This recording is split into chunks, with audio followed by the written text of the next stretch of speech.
Eu sou a Annelise Schmidt Rolim, eu tenho formação em psicologia e desde antes da psicologia eu venho estudando o tema do amor e relacionamento de casal. Eu já estava há mais de 15 anos casada na época e entrei na psicologia então com 35 anos, fiz a minha formação e esse ano eu estou fazendo 20 anos de formada. E desde a formação eu já buscava a ideia de trabalhar na família, com o contexto sistêmico, né? A formação e a especialização que eu fiz, e sempre preocupada em desenvolvimento infantil, essa família que tem uma criança responsável pela educação, né? A parte emocional. Durante a especialização, aprendi com o filme Pat Adams, sobre a alegria dentro dos hospitais, que nós temos uma ONG maravilhosa no Brasil, que são os Doutores da Alegria, me inspirou a pensar em trabalhar com esse humor da alegria. Mas desde aquela época, já assim, não dentro da doença crônica, né? Antes disso acontecer. E fui fazendo pesquisas, e aí me entusiasmei muito em trabalhar com o riso no início, que é uma técnica desenvolvida pelo Dr. Madan Kataria, da Índia, um psiquiatra de família que desenvolveu esse humor, esse riso forçado, sem sentido, sem saber porquê, simplesmente usando a nossa musculatura. E aí eu comecei a pesquisar sobre o sorriso, que facilita esse ambiente interno, né? De dentro de nós, lidar com os eventos estressantes do dia a dia e ajudando o nosso aparelho cerebral a sair daquela reação automática de luta ou fuga e usar o sistema nervoso central diretamente. E essa competência que nós temos no nosso sorriso aciona o nosso sistema nervoso central sem indagar se é mentira. Porque o cérebro é apenas um processador de informações, é um aparelho que a gente tem, né, dos nossos órgãos, funcionando o tempo inteiro, 24 horas por dia. E a nossa mente vem atrapalhar o tempo inteiro, mentindo com as nossas verdades. E é sobre isso que nós vamos falar hoje, né? É disso que eu gosto de falar. Exatamente. Eu vou te perguntar desse projeto, mas eu vou deixar isso lá para o final. Primeiro, né, o pessoal veio aqui e eu vou deixar lá para o final, mas me deu vontade de fazer uma colocação, que é assim, né? Você está dizendo que mesmo que você não tenha vontade de sorrir, se você se forçar a sorrir, a musculatura vai mandar uma informação para o seu cérebro e vai te gerar um bem-estar, é isso? Perfeito, nós usando a musculatura. Então, vamos experimentar agora, Cláudia. Sente o corpo, o que ele faz, né? Com o sorriso. O E a sorriso, para gente mim, ele é muito fácil, né? Então, assim, isso, ele se torna fácil. Bem isso mesmo. mas para algumas pessoas é muito difícil. As pessoas, elas nem Muito. trabalham, elas não têm nem força nessa musculatura, né? Uhum. E tem duas condições super importantes para o público saber. Existem só duas formas de sorriso ou virar risada que se pode usar nesse lugar que eu estou propondo, que é rir da gente, né? Sorrir para nós, né? Ou sorrir com o outro. Porque existem muitas formas de humor, que é o sarcasmo, a ironia, que num ambiente onde só acontece isso, é só dessa forma que a pessoa se expressa, ele acumula uma violência psicológica muito danosa, principalmente para as crianças criadas num lar, isso é hoje chamado de bullying, né? Então, a gente tem uma ironia fina, um sarcasmo com algumas coisas que às vezes é necessário para dar vazão para alguma coisa estressante que acionou o nosso interno, né? Então, ter muito cuidado com isso para não se tornar violento, né? Agressivo com o outro. Então, o outro aceita rir, vamos rir junto com o outro. Ou da gente mesmo, a gente se expõe. E quanto mais a gente se expõe a esse ambiente que parece ridículo, que está saindo, né, das condições e convenções sociais, mais genuíno vai ficando e o sorriso vai nos transformando. Eu também ria muito de nervosa. Hoje eu rio facilmente, é muito genuíno. Então, a proposta é essa, vamos sorrir um pouquinho, sem motivo, sem ter porquê, Né? e respirar Assim, profundamente. você está propondo um exercício? Já fiz o exercício, vamos de novo, respira profundamente e solta com um sorriso para si mesmo, e agora nós damos exemplo publicamente. É. E que cada um aqui possa fazer isso, né? Então, vamos convidar todos a fazer? Até para Vamos, perceber o que acontece dentro deles, para a gente poder falar sobre relacionamento. Vai lá. vamos lá, inspirando com a barriga, abdominalmente, segura um pouquinho e solta com um sorriso o ar até encolher bem a barriga. Essa respiração faz parte também, Cláudia. A respiração E ó, abdominal. dá para perceber toda a tensão aqui, que eu imagino que fazendo esse exercício ela vai soltando, né? Justo. Eu tenho uma ativação no meu corpo aqui, quando eu respiro, que trava. E no decorrer do meu processo terapêutico, essa memória somática ela tem se diluído.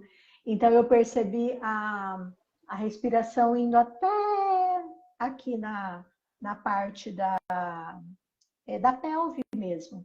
Né? Isso, Então, justamente. por que eu estou compartilhando? Até para que as pessoas que estão aqui com a gente possam perceber o próprio corpo. Que nós também vamos falar disso, né, Annelise? Muito importante isso que tu trouxe, esse adendo sobre a pelve. A região genital, tanto feminina como masculina, ela tem ela é um templo sagrado pela orientação indiana, né? E ela guarda muitas memórias. O nosso cérebro, o nosso períneo, os nossos órgãos internos, o canal, tudo guarda memórias. É muito somático de desenvolvimento infantil desde o útero, mas principalmente no caminhar e no controle dos esfíncteres, muitas experiências acontecem nessas fases. E aí essa respiração profunda e tranquila, às vezes acessa memórias que o cérebro vai desviar, né? A mente vai desviar. Então, é um exercício delicado, vai se treinando, sorrindo para si mesmo, em momentos fora da caixinha, fora dos traumas, fora dos estresses, para ir treinando, né? Então, acorda de Não manhã sorrindo precisa para estar si. angustiado para De fazer, né? preferência, não estar ainda angustiado, não viver o estresse para fazer o treinamento cerebral dessa musculatura cerebral, desses neurônios que vão enviar a mensagem que é química, né? Daquela drenagem de endorfinas, para ir mudando uma resposta comportamental que é muito suave, muito sutil. Que os nossos tecidos cerebrais, eles cicatrizam conforme as experiências ruins e travam o fluxo da energia. E então, é aqueles Sim. desvios, né? Tem uma pessoa aqui dizendo assim, Adélia, se ficas... Ah, deve ser do Rio Grande do Sul, ó. Se ficas bem sério primeiro e depois sorrires, sente a diferença no corpo. É muito legal. E é isso mesmo. Né? Essa é uma facilitadora dos estudos Madame Catária. A Adélia sempre participa com ela aqui no Sul de oficinas do riso e do sorriso, justamente porque ela tem essa competência de usar os exercícios e lembrou muito bem. Obrigada, Adélia. Vamos exercitar isso agora. Vamos fazer cara de sério. Vamos ver a resposta do corpo. Olha o teu corpo. Olha o que tu está mandando de mensagem. Furioso, brabo. O corpo começou a derramar aquela química. O que eu vou fazer? Vou lutar ou vou fugir? Aí sorri, quebra. E olha o corpo como é que fica. Aí alivia bem, hein? Ai, alivia muito, muito, muito. Vamos aproveitar e começar a falar de relacionamento. Você disse uma coisa que me chamou a atenção, que eu acho que é o teu olhar clínico, né? Quando você disse assim, eu sou só uma psicóloga clínica, né? Eu acho que não tem algo mais primoroso do que a habilidade, a competência de um psicólogo clínico para ajudar as pessoas, né? Não tem nada mais primoroso. E aí, quando você estava falando que nós vamos falar de relacionamento, você disse das crianças nos relacionamentos dos filhos, né?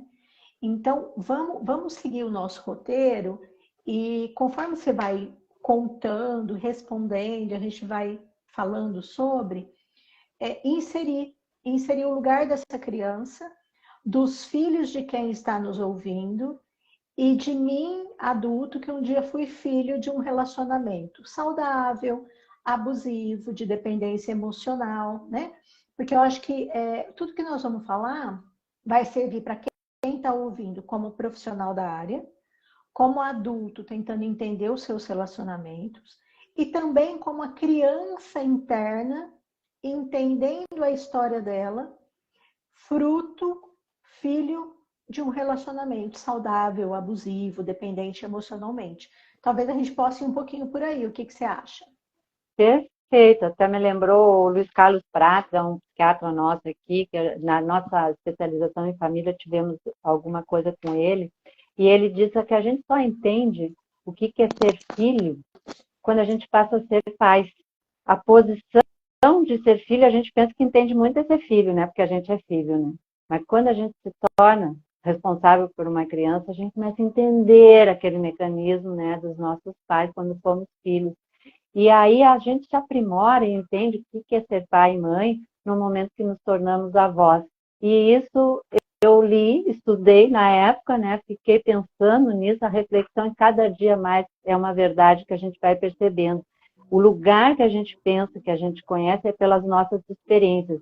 Não interessa as teorias, né? As nossas experiências de vida vão aprimorando esses conceitos, mas quando a gente traz permite ter informações de qualidade, de pesquisas, de literatura, de filmes, documentais, seja de onde for. Agora a internet está cheia de riqueza de informações de qualidade, melhora o nosso filtro da realidade com as nossas convicções e as nossas crenças, e as nossas experiências podem se transformar. As ruins do passado, nós bem sabemos, né, Cláudia, a gente consegue ressignificar e quase destraumatizar, né? Trazer aquela situação conflitante para o nosso universo atual de uma forma, aprendi e agora consigo lidar com essas situações e viver o presente daqui para frente mais livre, né? Então, vamos aproveitar para informar as perguntas que as pessoas trouxerem e começar a entender o que é um relacionamento saudável, né? O que significa isso para os casais e as famílias. Eu gosto muito da teoria do Gicovati, Flávio Gicovati, nosso grande psicanalista, que ele fala na sensação de conforto diante do objeto amoroso, diante das pessoas que a gente ama, né? Então, o nosso par amoroso, perto de nós, nos traz segurança, porto seguro, uma sensação de conforto, de paz. E, inclusive, eu colando aqui, porque eu precisei me organizar um pouquinho, o Gicovati fala em ter maturidade emocional. Agora, essa maturidade emocional, ela não vem pronta para nós, né? Nós precisamos nos manter nesse autoconhecimento e nesses questionamentos, né, de autoconhecimento para ir amadurecendo, lidando com as emoções. Uma das formas nós já treinamos aqui no início da live, que é com o sorriso para si mesmo, né? Então, ele fala numa combinação de atração física, o que envolve, né, esse amor, né, essa relação com desejo sexual, mas o companheirismo, respeito mútuo, compreensão e compromisso, que são todos os quesitos, né, fatores que importam num relacionamento de casal saudável. E aí, cada uma desses quesitos é um trem de coisas que eles chegam no consultório, geralmente me trazem um problema sério, quase pensando que vão ter que se separar, e aí eu já uso os mecanismos do Minuchin, que era nosso guia da teoria sistêmica, que os casais pensam que conversar um assunto difícil, discutir, que parece uma briga, né, vai ser separação na hora, tá? Vai causar uma separação. E eu digo, que bom que vocês estão brigando, que bom que vocês estão discutindo, isso é saudável num casamento. Aqueles casamentos que a gente não briga, a gente se dá super bem, estão botando os assuntos importantes embaixo do tapete. Eu pego casais maduros, muito perigoso, eu pego casais maduros que já chegaram num momento da vida deles, que eles já estão aposentados, com um ninho vazio, e acabou a vontade de estar juntos, porque começou a vir todas as mágoas e todos os conflitos que não conseguiram conversar antes. é como um vulcão que entra em erupção, né? Então, brigar é uma briguinha bacana, discutir e falar assuntos de tabu. Principalmente, são duas questões que estão nas pesquisas que envolvem separação de casais. A primeira é falar sobre sexo, casais não conseguem falar sobre sexo, e a segunda questão que dá divórcio é falar sobre o dinheiro, sobre as finanças. Esses dois assuntos é quase que não tem tempo para falar nisso, né? E não se fala, né? E aí vai acumulando até o momento que vai explodir. Porque explode. Explode mesmo. Agora me fala uma coisa. Que leitura você faz para que adultos, quando se relacionam emocionalmente, aceitem, se identifiquem numa relação saudável, né? Porque algumas pessoas me trazem que acha chato uma relação de um apego seguro, de tranquilidade, de paz. Algumas pessoas entendem que é chato. Então, nós não vamos falar da pessoa que entende que é chato agora, mas assim, o que essa pessoa que identifica um relacionamento saudável, tem um relacionamento saudável com conflitos, isso não quer dizer que eventualmente não vai para um processo de terapia de casal, que não vai ter briga, não vai ter diferenças, né? Mas é uma relação saudável de parceria. O que faz um adulto, quando vai se encontrar amorosamente com a atração física, que se atrai pelo saudável? O que essa pessoa precisa ter tido na vida dela? Bem complexa essa resposta, mas é legal essa parte dos conflitos, porque o casamento, ou o casal, né, o par se atrai pelas questões mal resolvidas da infância com seus pares, né, com suas referências, e daí está querendo resolver no casamento. Esse é o lado inconsciente, né? E ou então está muito bem resolvido com as suas questões pai e mãe, né, da sua educação, e encontra um também assim, então, a afinidade. E aí o Gicovati entra também. O Gicovati deu muita entrevista na CBN, à noite, domingo, ele falava com o público, né? Ele dizia: vocês falam para mim que quando chega e está chegando o amor, dá um friozinho na barriga, né, gente? Isso aí não é amor, gente. Isso é medo. É uma reação fisiológica do medo. E o que acontece? Nós fomos e somos constantemente bombardeados por informações contra o amor. E ele desenvolveu essa teoria, o contra-amor. O amor e o contra-amor. Porque, por exemplo, o que dá mais sucesso é Romeu e Julieta para fora, esses filmes, a Hollywood é um sucesso. Então, vai fazendo uma lavagem cerebral sobre o conceito de amor. Amor é guerra, amor é luta, amor é dor, amor é sofrimento.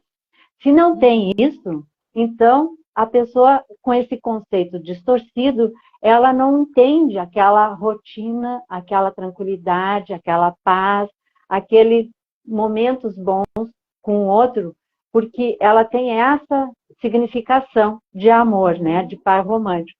Mas nós, com a nossa teoria, estudando e aprofundando o trauma, porque é aí que a gente aprendeu o que é trauma no MDR, né, Cláudia, aí nessa, no Brainstorm, tudo.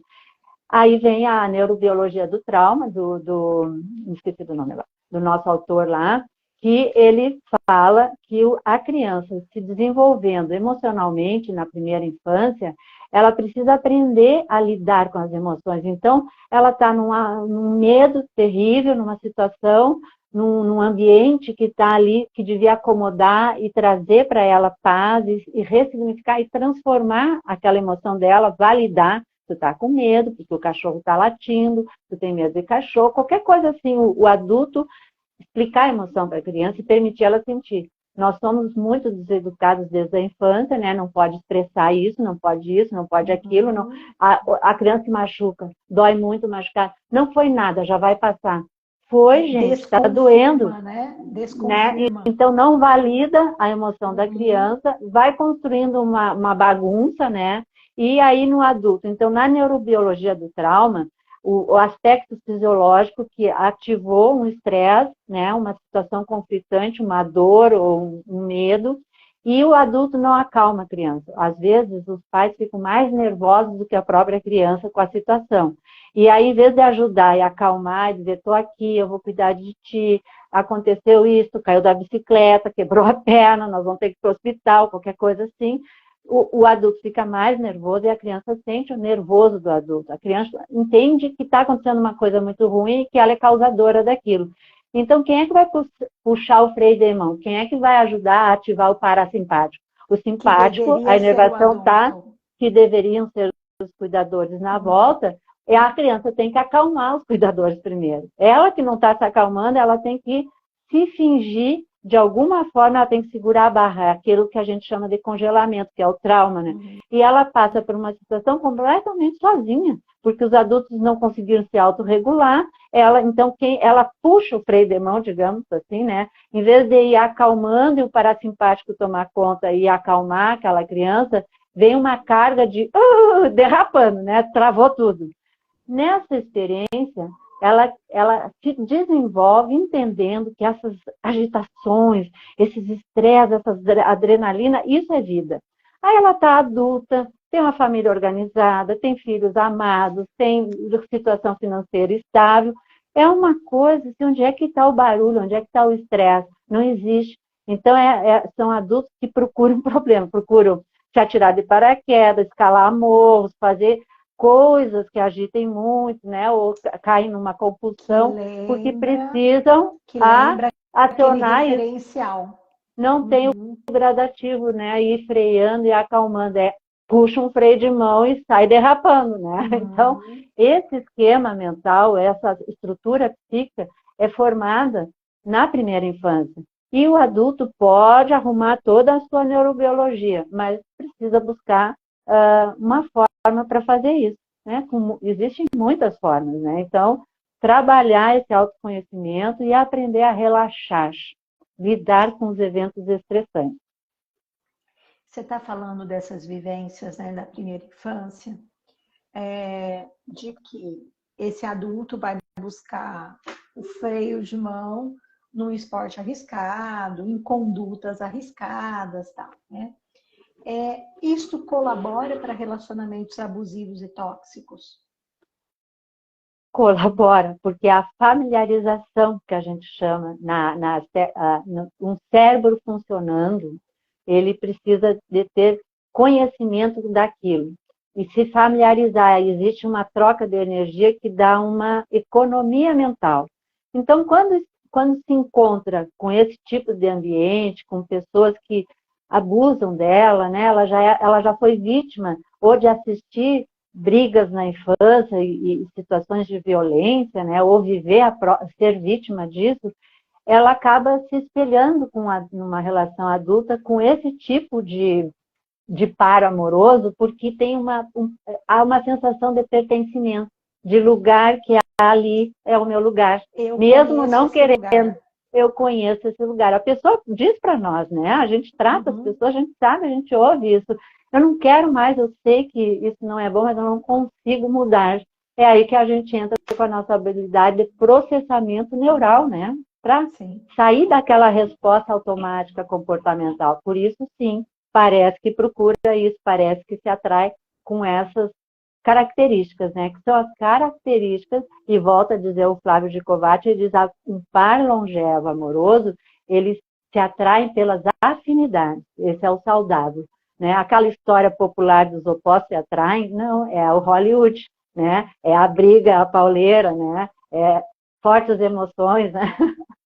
Você sabe que quando Hollywood lançou o Shrek, eu falei, há esperança para a humanidade, né? De poder falar a realidade, né? De poder falar sobre as decepções, as expectativas, o real, sair daquele código de príncipe encantado, né? Eu tenho pacientes adultas que chegam no consultório extremamente inteligentes, buscando esse príncipe encantado. E é uma relação disfuncional, é um olhar disfuncional para relacionamento, né? Quando você fala da reprogramação, né, eu acho que é importante falar aqui para o pessoal que muitas das nossas respostas instintivas, como essa da gente se identificar numa relação com um abusador. E um abusador, gente, nós não estamos falando de um abusador sexual, nós estamos falando de um abusador por negligência, por autoritarismo, pelo silêncio, por uma surra, né?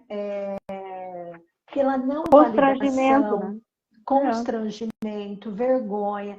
São situações que nós que trabalhamos com trauma, a gente entende que isto é abuso, né? E essas respostas fisiológicas do corpo, né, elas não passam pelo racional. Porque o pré-frontal, que é o nosso racional, ele chega no processo terapêutico e fala assim pra gente, né, Annelise? Eu não quero isto. E muitas vezes eu tenho pacientes que ficam anos sem se relacionar com ninguém, porque prometem a si mesmas que não querem, fazem um checklist e eu digo assim, você só está evitando e prorrogando o próximo encontro, porque nós só vamos saber se você consegue dar uma resposta nova, menos de estado de alerta, se você se relacionar. Porque Mas tem que ter uma aí, mudança cerebral, né?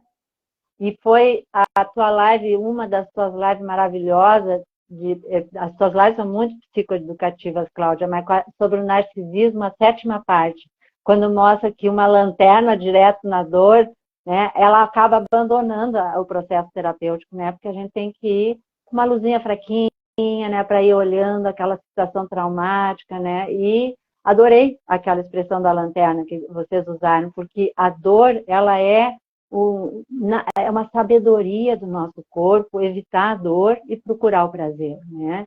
Então, o terapeuta tem que acolher isso, né? Acolher e entender, né? Então, essa perspicácia, esse ouvido clínico, essa avaliação, a gente desenvolve com o tempo.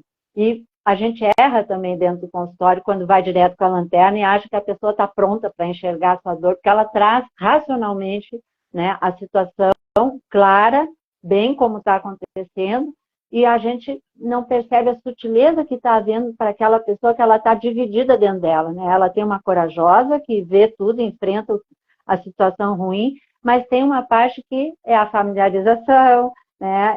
É o pertencimento, outras questões complexas que envolvem e continuam numa ligação disfuncional acontecendo diante dela, diante da situação que todos sofrem, né? A família inteira sofre, os casais e os amigos dos casais, né? De assistir à humilhação pública, o controle, o manejo, a manipulação, né? Existe um desencadeamento de ações características do abuso, que ele é uma violência sutil, psicológica e invisível.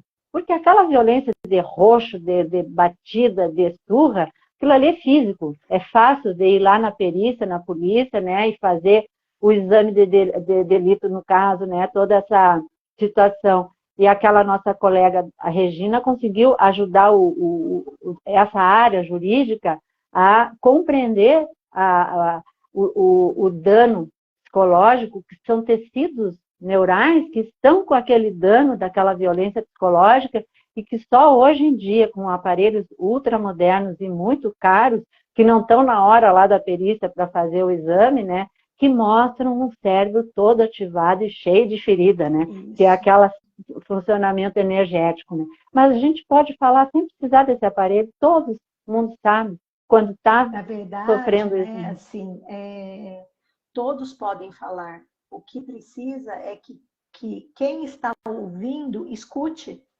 né? Que valide. Né? Eu tenho pacientes que querem sair de uma relação e falam assim, não justifica, Isso. mas ela é abusada. Mas socialmente não justifica, porque nós viemos de uma educação em que as sutilezas não justificam. O que tem aguentar só mais um pouquinho, né? E tem uma coisa que nós que trabalhamos com trauma, a gente usa essa expressão, né? O abuso físico, né? Que seja uma agressão física, e que você vai lá e denuncia, né? E vai lá e vê o hematoma, a gente entende como um trauma até simples, né? Porque ele é único. Às vezes ele é único. Às vezes com esse trauma a mulher sai da relação. Agora, todos esses traumas que você falou, de gotinha em gotinha, são os traumas complexos, que vai tramando a rede e essa mulher fica.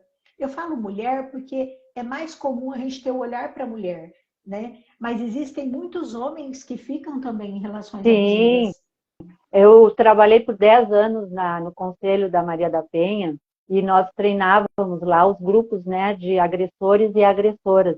E vinham os homens conversar conosco dentro da assistência social pedindo uma lei do João da Penha, porque eles não tinham proteção, né? Eles só poderiam ir por um outro viés da lei, né? Que justamente é isso, preparar as pessoas para entenderem essa violência psicológica, ela vem acontecendo até chegar na física, ela já está acontecendo às vezes muitos anos, né? Então, o esclarecimento, usar essas mídias, aproveitar para esclarecer e a pessoa entender que ela está sofrendo sim isso daí, isso não é bom, não é saudável, e as respostas estão na volta, né? Porque muita coisa começa a ficar travada na vida da pessoa, inclusive as condições financeiras, né? A pessoa que vive dentro desse ambiente também tem um prejuízo grande.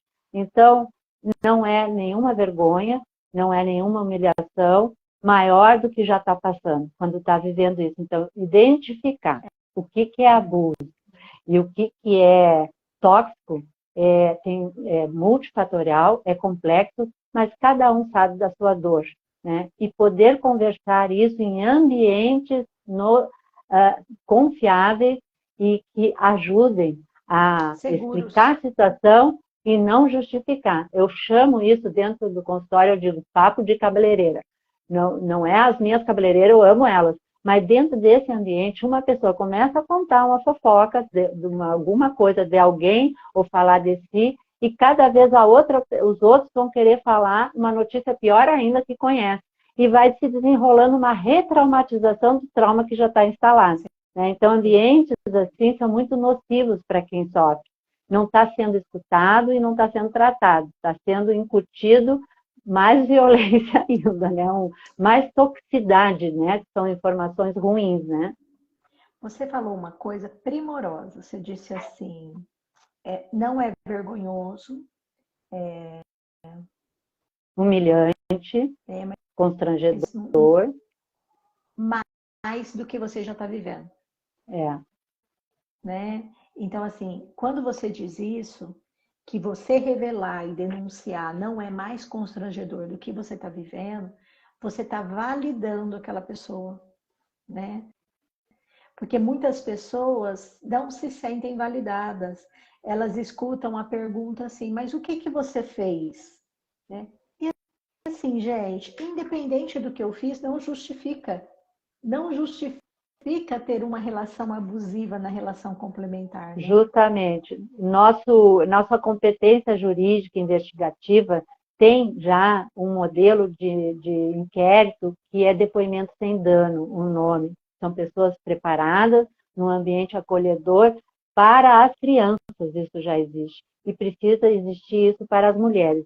Enquanto eu trabalhei nesses 10 anos dentro das secretarias e com a cidade, nós pintamos uma delegacia e conseguimos arregimentar uma mulher para fazer os depoimentos daquelas que iam lá no balcão da polícia e era uma sala reservada para a mulher, para ser entrevistada com essa escuta e com essa delicadeza primorosa. Mas isso ainda é um plus, né? As cidades ainda estão com muita violência e não tem esse preparo todos dos agentes poderem estar treinados e qualquer um conversar. Né?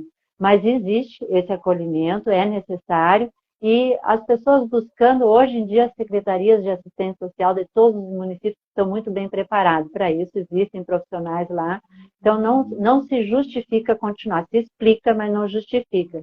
E aí a gente entra naquela questão de olhar para si e a sua realidade. Quando entender que na sua realidade está acontecendo alguma coisa parecida, vai doer. E olhar a realidade, aceitar a realidade é isso, é perceber o que acontece dentro de si. E não é se conformar. Então, aceitar é poder enxergar, não é se conformar. E aí saber o que fazer quando consegue enxergar e traduzir a sua realidade, o que está acontecendo. E aí nós vamos para uma outra questão, né? Dependência emocional. Né? De onde vem este comportamento? Também, O que torna uhum. um adulto inteligente ser dependente emocionalmente? Então, voltamos a uma questão multifatorial, né? A infância é uma característica de negligência, traumas, abuso. Então, a falta de segurança e de confiança na primeira infância transforma aquele ser humano em um codependente emocionalmente, porque ele ainda precisa aprender a lidar com as suas emoções, né? Na convivência, no relacional, que nós vamos nos conhecer através do olhar do outro, né? As pessoas nos espelham. Outra causa são as inseguranças. Então, já desse ambiente, a insegurança é uma autoestima frágil, né? Não confia em si mesmo, e essa falta de segurança também coloca a pessoa num relacionamento de codependência, e se é um medo muito grande, é uma causa que acontece muito, um medo de ser abandonado, um medo intenso internamente, aí são pessoas que se tornam totalmente dependentes. Né? E tem as relações disfuncionais, como nós falamos, que tornam familiar para a pessoa, de pertencimento, esse é um lugar que eu conheço e sei lidar, né?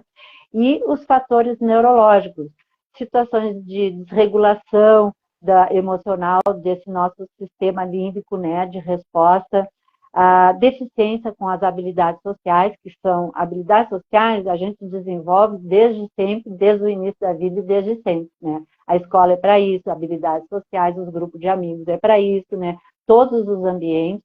E tem gente que tem deficiência já desde alguma coisa neurologicamente, da resposta dentro do hipocampo, da amígdala, essa conexão, né, com o pré-frontal, e uma atividade cerebral anormal das emoções. Então, são características também genéticas, e hoje sabemos que nós não somos mais refém da nossa herança genética, para nada, gente. A nossa herança genética, ela só pontua e nos diz, ó, tu tem predisposição para isso, para aquilo e para o assado, mas o ambiente que tu vai expressar os teus genes vai te propiciar a ser saudável ou doente, né? Então, o ambiente é os relacionais, os relacionamentos que a gente tem, como que a gente lida com isso, o ambiente é como a gente dorme, o ambiente é que atividade física a gente faz, porque esse corpo é uma máquina de se movimentar, não adianta ficar parado que não vai ficar saudável, né? O ambiente é como é que a gente se alimenta, o ambiente é como é que eu me alinho eu comigo mesmo, né? Como é que eu paro um pouquinho esse ciclo. Tudo que você está falando depende da pessoa.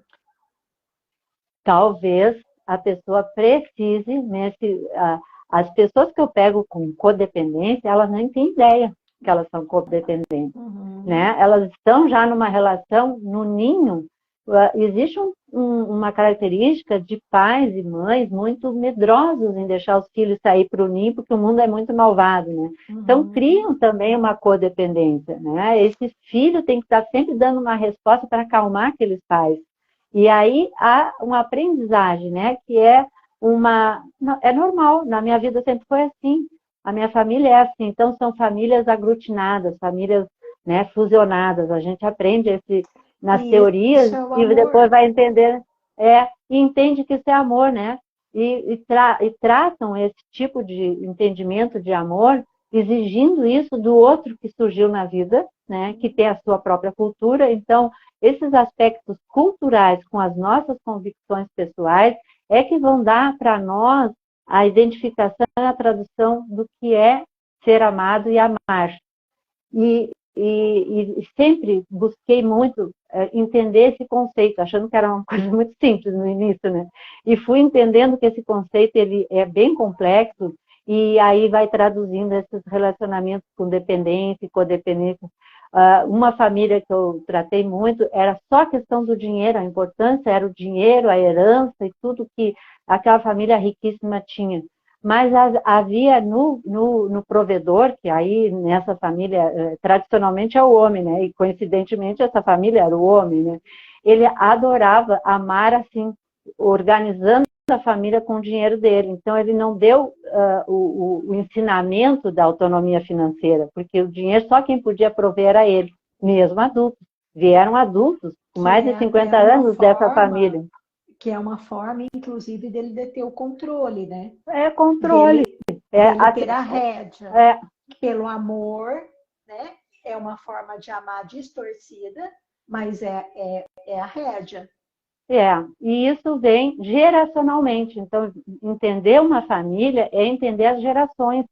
As heranças, né, de mandatos familiares vêm a se repetindo. Até que alguém, um filme, um livro, uma conversa com amigos, a pessoa percebe que tem alguma coisa nela que bateu ali e mexeu. Ou ela fica desconfortável, ou ela, uau, né, vou pensar mais a respeito. E aí começa a se perceber. Cláudia, eu vou confessar uma coisa para ti aqui que foi muito incrível na minha graduação. Estudando sobre tensões, sobre estresse. O meu ambiente familiar tinha uma característica na minha infância, isso há mais de 60 anos atrás, né? Eu já estou com 60. O pessoal lá, a forma de educar nas minhas famílias, existia uma coisa de colocar o respeito através do medo. E o meu pai aprendeu assim e perpetuou isso. Então, o medo era, vai apanhar. Então, para mim, eu apanhei muito, levei muita surra. Eu, inclusive, comprei um chinelo macio para o meu pai para não doer tanto a chinelada que ele me dava. Ele lembra isso até hoje. Hoje eu não lembro nada da surra, sabe? Eu consigo falar, mas não me dói. Mas esse ambiente de medo do meu pai me criou uma tensão permanente, crônica de estresse, que para mim era normal. E aí, na graduação, isso é estresse, isso é tensão. Eu não estou entendendo. E eu sempre fui muito de perguntar. E as professoras explicavam, e eu continuava não entendendo. E na minha terapia, até a minha terapia conseguir mostrar para mim o que era tensão e estresse, e foi uma batelada de tempo para entender isso, porque o meu nível de estresse era altíssimo. Eu não entendi o que era calma. Talvez até eu nem gostasse de calma naquela época. E tinha uma ansiedade acelerada, um pensamento acelerado, e tudo foi modificando. E aprendi isso depois de formada, fazendo cursos de meditação, quando começou a falar em respiração dentro do ambiente de psicólogos e formadores de psicólogos. Parecia que estava tendo uma autorização a gente entrar nesse ambiente e aprender a respirar e trazer esse controle, né? O controle pela respiração é milenar, é oriental, né? Vamos respirar e aí a gente usa, né, do cérebro da criança. Eu até tenho uma luva que eu boto na internet, ela está ali, eu não trouxe aqui para a sala, que o Siegel usa na página 100, o cérebro da criança, né? Ele usa a mão e o punho para explicar o funcionamento do cérebro, né? E é isso, nosso cérebro, com a respiração, a gente muda o funcionamento desses três cérebros, né? De acalmar, que é o sistema nervoso, né? Ativou, simpático, né? Simpatizou e ativou. E o parasimpático, né? Vão parar e vão acalmar, né? Com a respiração. E a importância da gente ensinar isso, né? E a importância de quem está nos ouvindo saber que isso é possível. Quando você compartilha essa vivência tua, né, de aluna de psicologia, e essas modificações que foram acontecendo, elas vão acontecendo pela consciência, elas vão acontecendo pela busca, né? Pelo esforço da coragem de olhar, de aceitar, da eterna busca.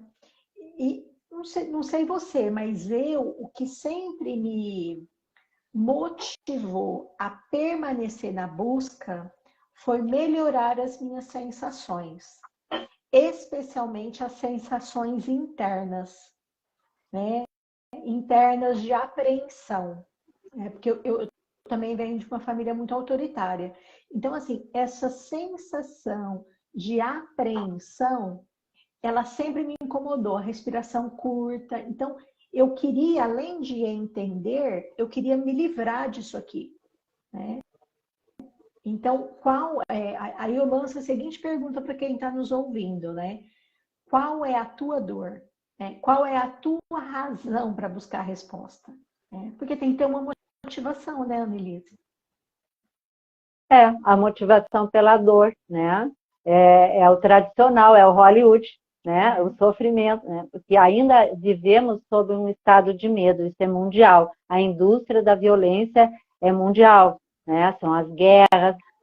A gente se familiariza andando pelas ruas achando que é muito normal, né? É natural para nós vermos as casas cercadas de câmeras, cheias de grades, né? Policiamento, guardas, tudo que indica violência. Então, nosso cérebro está sempre mapeando um ambiente inseguro. Esse é o mundo normal?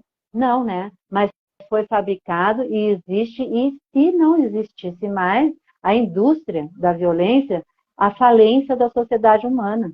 É muita gente dependendo dessa indústria. É muita coisa. Aí a gente vai para o campo, né? Vai para o interior, bem do interior. Não tem grade nas casas, os carros ficam com a chave dentro. Né?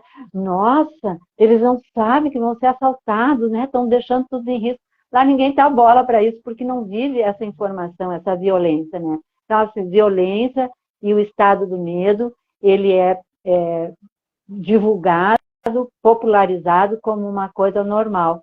E nós precisamos perceber isso e ter consciência disso para começar a acalmar o nosso aparelho cerebral e viver com a confiança que a gente está seguro. E aí que tem aquela parte técnica nossa, que é a dissociação funcional, né? A gente dissocia uma parte nossa desse perigo, a gente aprende a controlar esse ambiente interno, que a gente confia no nosso taco, confia que a gente vai perceber, que a gente vai agir de uma maneira adequada, e a gente entra dentro de um carro e vai de um ponto A ao ponto B, achando que vai chegar lá inteiro e realmente chega. Mas que ambiente mais violento e mais louco do que o trânsito?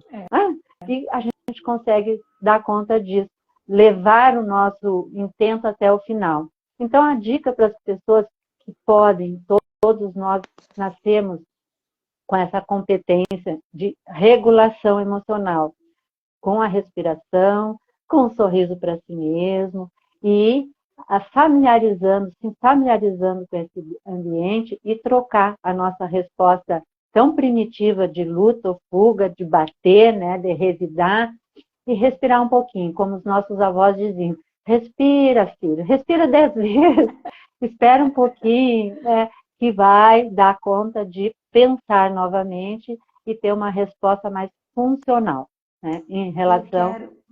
Eu quero voltar em duas questões da dependência emocional. Uma, que teve uma colocação aqui, dependência financeira. Você acha que tem correlação com a dependência emocional? E como, né? Aí vem os fatores Maria da Penha, né? Elas pedem para o juiz para pararem de sofrer a violência física ou psicológica. Os juízes viraram um conselheiro, um mediador, até mudaram essa questão na Maria da Penha, porque elas não querem sair de quem é o provedor. Elas não têm como. Dá um pavor interno, né? De como vou sair e vou me sustentar. Né? Porque não consegue gerir esse pensamento. E pessoas ricas também vivem essa situação. A gente conhece, a gente tem no consultório pessoas ricas sendo abusadas e vivendo num ambiente assim por outras questões, mas a maquiagem é o dinheiro.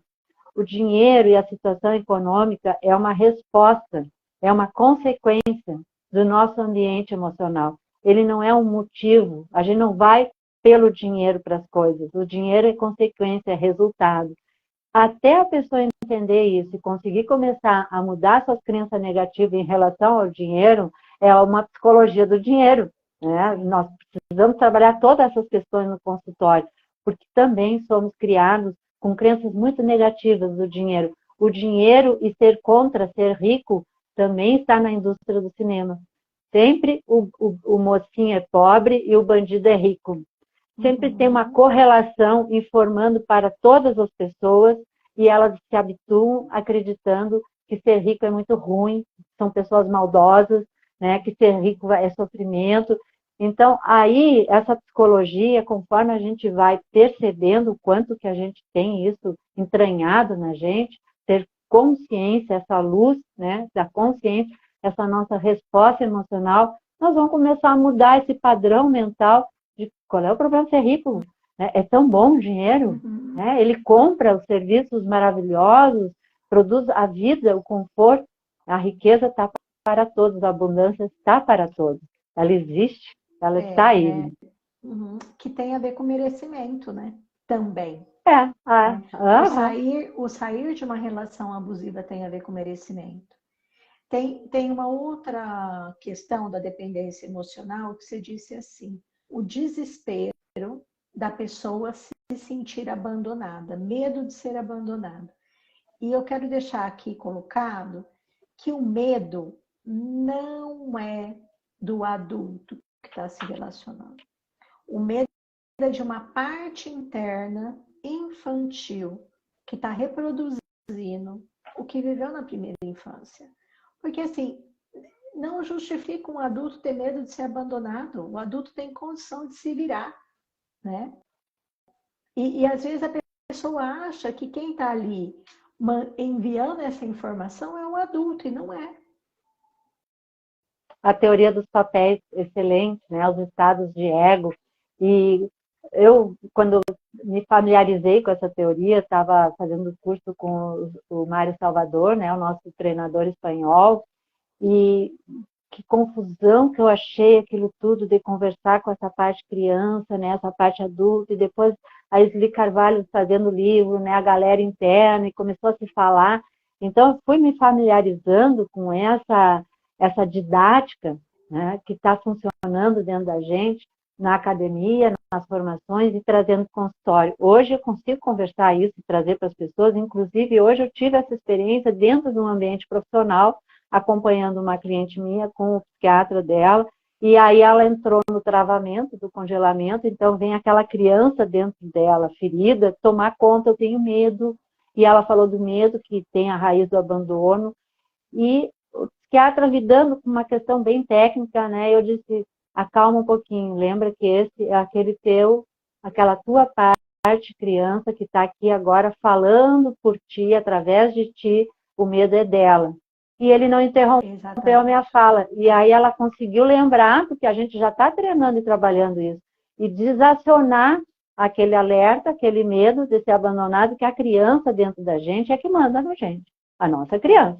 E ela está sempre lá regulando a gente, né? Então a criança dela, naquele momento, já imaginou um futuro negro de abandono, uma situação que nem existe, e quantas pessoas adultas sofrem com um futuro que não existe e não se dão conta. Então, o futuro que não existe é a nossa criança que internalizou medos e que nunca conseguiu sair daqueles medos ainda.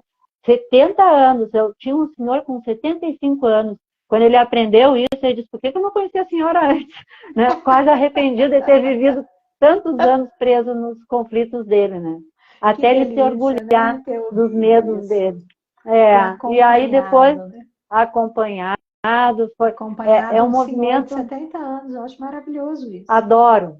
Meu público, a maioria são maduros, já ativos ainda, né? Pessoas de mais idade que vêm se resolver e querer uma longevidade agradável. Vida com longeva, com saúde. Eu tenho um senhor que eu atendo, eu olho para ele, aí eu começo a falar algumas coisas, é online, né? Aí ele fala assim, ele dá uma mexida assim na cadeira, online. Fala, Cláudia, fala, pode falar, fala. Porque ele é muito racional e ele tenta explicar racionalmente. Aí eu falo assim, olha, a tua explicação racional não está dando conta dos teus sintomas. Aí ele afasta assim e fala, tá bom, Cláudia, fala. Deixa eu entender, né? Aí eu falo no cérebro reptiliano, né? Que o cérebro, as memórias invadem, né? Eu vou bonitinha, sabe? A memória invade. Aí ele fala assim, eu quero pegar isso, enfiar e afogar. E aí é se maltratar, né? Eu chamo do chicotinho. As pessoas começam a se maltratar, se dar chicotada, porque eu mereço, que eu sou isso, que eu sou aquilo, porque, né? na verdade, né, assim, quando esse senhor chega no processo, ele já está fazendo isso com ele há anos, Isso. né? Só que agora ele está podendo ter alguém que está dando nome para aquilo que ele está fazendo, né? Aquilo que ele fez uma vida toda. Deixa eu te falar uma coisa. Nós temos 2 perguntas. Já são 9 horas. Você tem um tempinho para ficar um pouco mais ou não? Até amanhã da manhã. Ótimo. E aí, as 2 perguntas, elas falam tão de relacionamento que eu não sei por onde você vai para responder elas. Então, vamos lá, ó. Traição e relacionamento. Ah, isso tinha que vir, né? Então, traição e relacionamento, temos uma complexidade de teorias para dar embasamento. E eu pego os estudos que eu faço com os nossos brasileiros. Em vez da gente ir correndo atrás de tantos estrangeiros que fazem pesquisas maravilhosas, nós temos, por exemplo, a Regina Navarro. Ela começou lá, uma psicanalista carioca, né, a estudar e a escrever livros, e fez a cama na varanda. Aquilo me abriu um território de expressões, né, sobre traição. E aí depois ela escreveu a história do amor, né, mostrando como é cultural essa história do amor, 2 volumes enormes, né, para a gente entender que a humanidade foi mudando esse conceito de amor. Nesse livro, História do Amor, o marido, numa época da sociedade, da alta burguesia, que não arranjasse um bom amante para sua esposa, era um péssimo marido. Olha, já chegou a esse ponto a humanidade, né? Está lá nos livros da Navarro. E agora ela está falando as novas formas de amar. Então, é uma questão que ali, nessa teoria, é a teoria, como é que é o nome? Da atração social, né? Essa teoria, ela abarca, assim, que traição é a violação das expectativas de fidelidade. Então, aí acontece, então, essas novas formas de amar que estão vindo para dentro do nosso consultório e que a Regina já escreveu, a habilidosa escritora, sobre o que vem acontecendo. E o Brasil produziu, esse jornalista produziu esse livro aqui, né, que é A Sociedade Secreta do Sexo, que sempre aconteceu, as trocas de casais autorizadas entre os pares amorosos. Essa tal de relação aberta e poliamor e várias outras características. Essa é a teoria da traição na teoria social, né, da atração social. Tem a teoria que tu tão bem trabalhou, graças a Deus tu trouxe essas informações de qualidade com os nossos colegas sobre a teoria do Bowlby, do apego, né? Nessa teoria, a conexão com o par amoroso há uma quebra de confiança. E quando existe uma quebra de confiança, então é dito para a sua cabecinha que é uma traição na relação. Na teoria da dissonância cognitiva, ela compreende que há um conflito de crenças e convicções pessoais sobre fidelidade e comportamento para atrair. Então, aí é outra conversa. E tem mais outra teoria, que é a teoria social, a troca social, né? Então, aí são os custos e benefícios para o relacionamento. Que trocas de papéis sociais, né, de situação, que eu vou considerar como uma traição ou não. Então, essas teorias é só para dar um contorno aqui, uma janela de abertura para nós entendermos que o conceito de traição e no relacionamento tem que dar conta de tudo isso aí. O que é amor para mim?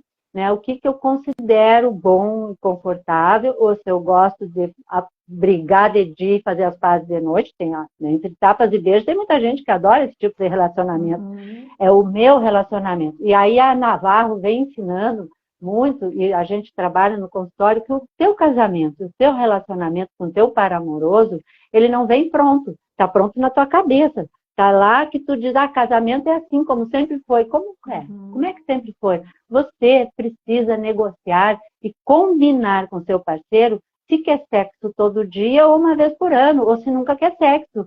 Isso faz parte do casamento. Na produção coletiva, casamento sem sexo não é casamento. Então a gente vai para a música da Rita Lee, né? O que é sexo, o que é amor, né? O que é sexo.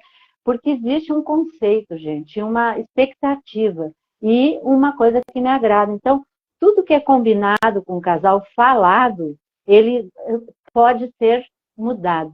e o que não é combinado e falado fica num pacto invisível, e aí não é falado e vira conflito na relação e vira traição. Então, a fidelidade e a traição é um amplo terreno de conversa necessária para o casal fazer, porque às vezes tem uma lealdade com infidelidade. Mas o que é infidelidade? O que é fidelidade? E a Navarro, então, trouxe toda essa história de monogamia, né, não monogâmico, porque para algumas pessoas a fidelidade é na atividade sexual. Para a mulher, a fidelidade muito maior é na relacional. O homem dela, né, que ela já dá uma propriedade, o meu homem, né, ninguém é de ninguém, né, mas essa propriedade de risco de traição tá, ele está conversando com uma outra mulher e ele está dando para essa mulher uma atenção que eu tenho uma carência e queria ter para mim.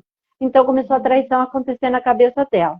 E para o homem, ela está sendo olhada e apreciada por o outro macho, né, e eu não estou gostando porque ela é só minha de apreciação, de ativação sexual, né. Então, ele acha que ela está se exibindo e, né, porque a mulher gosta de se enfeitar e botar as tetas para fora, né? É tão lindo, né? Fica um colo bonito, né? Uma boca bem maquiada, aquela bocona pedindo um beijo, né? Mas ela gosta, a mulher, de ser apreciada e desejada. Ela não quer ser atacada, ela tem o direito, né? E os maridos muito ciumentos e inseguros fazem uma polêmica, né? Já está traindo, né? Então, eu já começo no consultório assim, ó, nós vamos ter um ovo bem cabeludo aqui, né? Porque vocês dois só estão vendo pelo em ovo, né? Vamos aprender a depilar esse ovo, vamos tirar essas crenças, né? Vamos entender o que é essa situação para vocês. E comentar, e combinar, porque tudo que é combinado vai se tornar saudável a relação desse casal que conversa. Conversar e comunicação, né? Você está falando de um combinado, né? Em que aquilo que o outro concorda tem que ser genuíno. Ah, muito.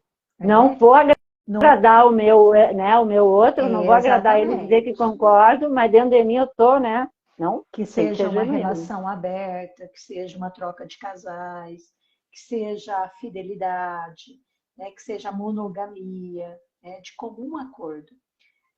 Eu já ouvi algumas definições de fidelidade, né? Uma foi da Ana Canosa, há muitos anos atrás, que ela veio dar aula aqui. Eu até entrevistei ela recentemente. E ela disse que o conceito de fidelidade de infidelidade, era você não ser cuidadoso com o seu parceiro. Entende? Então, independente do que você fizesse, você tem que preservar o seu parceiro. Isso era fidelidade. Aí, depois, fiquei pensando, né? Ok, acho que faz sentido, né? Porque, assim, alguns casais se expõem de tal forma que não tem respeito nenhum pelo parceiro, né? Porque desejos existem, né, Annelise? Desejos existem. Mas aquilo que é combinado, né? E o que e aí a expressão, com os né? desejos, Isso. A expressão do desejo. A expressão. E aí um grande amigo meu, que é psicodramatista, que é aqui de Rio Preto, o Sérgio Serrano, nós fizemos terapia em grupo muitos anos juntos, e ele dizia assim, traição é uma escolha. E ele fala isso em aula, traição é uma escolha. Aí eu fico pensando, né? É uma escolha, não é uma escolha? Até acho que passa pela escolha consciente, inconsciente, né? E aí tem uma coisa que eu percebo no consultório, né? Eu falo isso pro meu marido, ele fica indignado. Traição não faz necessariamente o casal se separar. Não, aduba a relação. Se eles conseguem enfrentar esse aspecto e começam a conversar, porque às vezes a traição é a maneira de iniciar um diálogo de um assunto muito difícil. Nosso sexo não está bom. Porque essa leitura de uma atividade sexual que dá prazer para os dois, ela é feita, por mais que disfarce. Quando eu aprendi que o homem ejacula e não goza, para mim, o homem ejacula, está gozando e está tendo prazer, né? Aí eu aprendi que existe, que nem as mulheres, né? As mulheres conseguem disfarçar, gemer e fazer de conta e dar o serviço e cai fora, né? Porque ela entrega o corpo para parar, acalmar o parceiro e dar conta de manter o casamento. Isso é uma regra que acontece ainda com os jovens, porque nós fomos educadas secularmente. A mulher, pelo menos o Brasil tem mais de 500 anos, vamos botar no Brasil. Há mais de 500 anos, a mulher ser submissa e cumprir com as obrigações sexuais no casamento, né?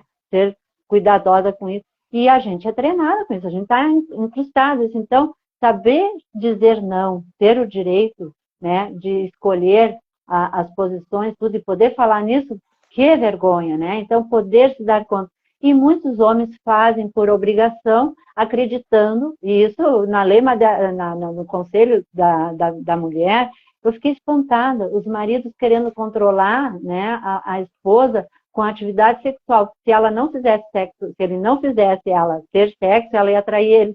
A quantidade, sabe? Então, começa aquele problema. Quantidade, qualidade, será que eu estou transando pouco? Será que eu estou transando? Né? E não estão se dando conta do gostoso e do prazer, que ela é um resultado de uma relação complexa que começa de dia e vai terminar depois no ato genital, né? Ela tem o olhar, ela tem a cumplicidade, tem o respeito, vai animando, vai ativando, excitando a pessoa para depois um encontro carnal mesmo de sexo, né? Para efetivar, complementar aquele amor que está acontecendo. E todos esses conceitos, essas teorias nos ajudaram a trazer para as pessoas essas informações. Você tem o direito, inclusive nos estudos sobre violência, eu percebi que até mesmo uma profissional do sexo, que se chamam prostitutas ainda, né? Elas podem dizer durante o cliente dela que elas não querem tal tipo de atividade sexual. E eles ficam furiosos, eu estou te pagando, eu quero desse jeito. Elas não, elas têm o direito, elas podem ir lá na Maria da Penha e denunciar o cliente que passou e abusou delas, né? Porque isso é um direito de cada um, o seu corpo. E a nossa psicanalista, que fala muito bem do corpo, da propriedade do corpo, a Maria Homem, acho que é o nome, ela trouxe uma coisa sobre o corpo, que é o corpo desde pequena a criança é manipulada, né? Para trocar as fraldas, para ir no médico, ela é exposta com o corpo dela e ela não tem direito e voz para aquilo. Ela tem que tomar injeção, ela tem que ser examinada, ela tem dor de garganta, ela tem que ser operada. Nossa, é muita violência, então ela não sabe dar limites do que ela pode, o que ela não pode. Então aí vai incutindo um direito do outro invadir o corpo, né? Então todos esses limites e essa nova educação que está vindo com as informações de qualidade vai dar conta da gente perceber que a gente sofreu isso, né? Isso, a traição, inclusive, no casamento, existe uma dinâmica, né? A mulher está insatisfeita, né? Não está satisfeita com nada, nem na parte psicológica, nem no sexo, e aí ela compra bastante, gasta bastante o dinheiro dele.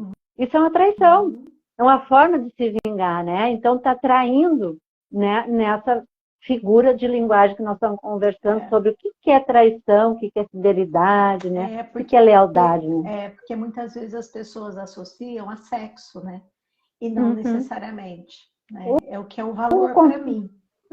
A dor de cabeça, não vou transar porque eu estou com dor de cabeça, estou passando mal, né? É um controle em cima de uma insatisfação que ninguém conversa sobre isso, né? Precisa ter uma orientação e uma boa base para ter coragem de falar sobre sexualidade, sobre sexo entre si, os pares. Eles não podem usar referências do que tem nessa deseducação pornográfica que existe, tanto nas propagandas como nos filmes, né? É uma deseducação sexual, não é uma educação sexual. E é através disso que as pessoas se educam sexualmente, né? Com uma informação horrorosa, né?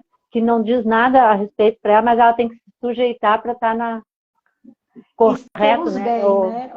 Estamos bem. Nos deseducamos com a pornografia e nos aprendemos a amar com Hollywood. Então vamos aprender a amar. Uma linguagem que eu gosto muito do Chapman, que é do livro 5 Linguagens do Amor, né? Ele traz com uma sabedoria tão fácil de entender que a gente tem linguagens do amor, né? Existem as 5 linguagens que ele fala ali, parece os nossos 5 sentidos, né? E existem mais linguagens. Então, com esse livro, desde a minha formação, eu venho trabalhando com a clientela e trabalhando publicamente também, está no meu site lá, um curso que eu estou formatando de novo. Cláudia, me dá licença para fazer um jabá meu aqui. Estou preparando, reformulando o curso As 5 Linguagens do Amor, porque já estamos em 7 linguagens na nossa formatação, usando, então, uma forma de trazer essas informações de qualidade, as pessoas fazerem os seus testes, saberem qual é a sua linguagem, depois fazer a prática, acompanhar isso, e daí ter um acompanhamento terapêutico com os processamentos cerebral. Pensa numa coisa boa que está saindo. Nós vamos fazer um curso terapia. Em breve. Vamos fazer, então, a última pergunta. Vou aproveitar e colocar, né? O site da Annelise, que vai ter a programação desse curso. Eu vou colocar na descrição do vídeo do YouTube, mas eu quero que ela fale, caso vocês já tenham interesse, para vocês já irem lá procurar. Sorria para você. Sorria para você.com.br. Você não vai cair em consultório dentário. O meu é saúde emocional. Você falou da diminuição do sexo, né? Então, assim, o que acontece nos relacionamentos que o sexo diminui, a frequência sexual diminui? Vários motivos existem. No início, a paixão estimula muito. A ocitocina vem sempre. Se encontra e essa troca de feromônios é natural. Depois vai se estabelecendo um nível que já é conhecido entre os dois. Então, a química se estabiliza, né? E as razões de continuar praticando sexo com prazer aumenta a libido e dá mais frequência. Mas aí vem todos esses fatores que nós falamos em toda a live que interferem dentro da relação sexual, né? Quando o casal está bem financeiramente e está ruim sexualmente, a coisa mais importante no casamento que é o sexo. Aí quando o casal está bem sexualmente, mas está ruim financeiramente, a coisa mais importante no casamento é o dinheiro. Aí a pessoa está super bem de dinheiro, está super bem na relação sexual e os filhos estão dando muito problema. Qual é a coisa mais importante? Os filhos. Então sempre é a da hora, do momento. E poder avaliar o seu momento e ter coragem de conversar com o seu parceiro ou buscar um apoio adequado, né? Ou o seu padre da igreja, que eu tenho muitos padres aqui, bacanão, que falam de sexo com seus fiéis, né? Temos os terapeutas especializados, ou alguém que vá trazer um norte para aquela pessoa conseguir pensar sobre isso e trazer o seu parceiro para conversar. Porque sem conversa, gente, sem diálogo, nós somos seres sociais. Nós nascemos totalmente dependentes de um outro ser humano, senão a gente morre, né? Até o leite vem de um outro ser humano. Após essa parte, nós vamos ser treinados para sermos interdependentes. Tudo que está acontecendo aqui agora, tem muitos seres humanos que nos deram isso, né? Um celular, um cabo da internet, as nossas roupas, tudo tem seres humanos. Então, nós somos interdependentes, não somos codependentes, né? Sem aquele ser humano, a gente não vive, né? E aí a gente vai aprendendo a interagir socialmente e nos transformarmos em pessoas saudáveis que pensam com o coração e são genuínos nas suas expressões emocionais, porque a gente disfarça muito, mas quando a gente está com uma pessoa, até a distância mesmo, virtual, tem uma coisa que não está combinando, o que ela está me dizendo e o que eu estou sentindo, porque essa vibração, ela é muito coração e corpo, e as nossas expressões faciais nos entregam, né? Então, não tem como esconder, o melhor é ser genuíno, né? Quando a gente tem que esconder alguma coisa e mentir, a gente já começa a se embaralhar e já começa algumas expressões trocadas. Então, essa forma de sair desse medo, né? Transformar esse medo numa coragem. E a coragem só acontece mesmo quando está cheio de medo, né? Aí vem aquela coragem, né? Agarrada no medo, assim, pum, né? É mais ou menos assim, não tem para onde ir. Então vai ter que fazer.